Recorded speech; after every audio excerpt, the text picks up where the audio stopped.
come back here in the day and go and lay up on the rocks and get nice and warm. What a life, just lying around all day. I'd love to be able to do that. These are the only animal in the world that make a granite rock look comfy. Now that I've seen where the fish come from, I want to see the next step in the journey. So I'm off to the fresh fish place. Well, Mark, I've just been out on the ocean having a look at where they catch the fish. This is obviously where they end up. That's correct, yes. We buy from a lot of different fishermen, different species of fish from the local area. We do trawlfish, deep sea fish, rock lobster, bluefin tuna, obviously, being a tuna town. And also we do a lot of processing of Coffin Bay oysters and scallops. And it's sold fresh locally or it's sent to all the local restaurants and hotels. So far today, I started out in the town centre, headed down this way, where I caught the boat out to the tuna farm.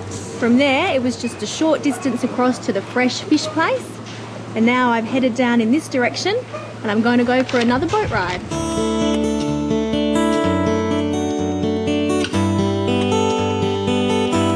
So vessels on our left, Jess, are all prawn fishing boats.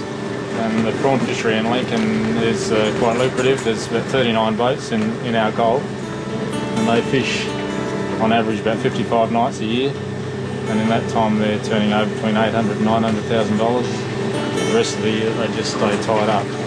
Tuna industry started in Lincoln in the early 50s. Initially it was just a small pole fishery. These tuna pole boats just had guys on board who used to stand in racks off the side of the boat with bamboo poles, and had a fellow on board who was called the chummer, and he broadcast live pilchards into the water to keep the fish in a feeding frenzy, and the guys just heaved them in. It was just hard work. And then just by chance a Japanese fellow came to Lincoln and had the idea of farming, so a joint venture was established. They were catching fish in the wild, bringing them in on the old pole vessels and putting them into holding pens in the water out of Lincoln, and then just feeding them up with pilchards and sending them off to the sashimi market in Tokyo. And they just had a fantastic increase of price. Prices went from 70 odd cents a kilo to around $70 a kilo, and so it just became a gold rush mentality.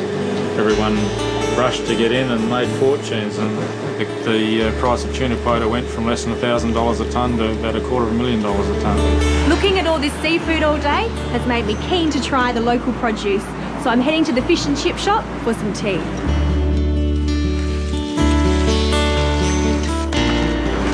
There you go, have a great day. Thanks very much. Hope you enjoy it. Thanks.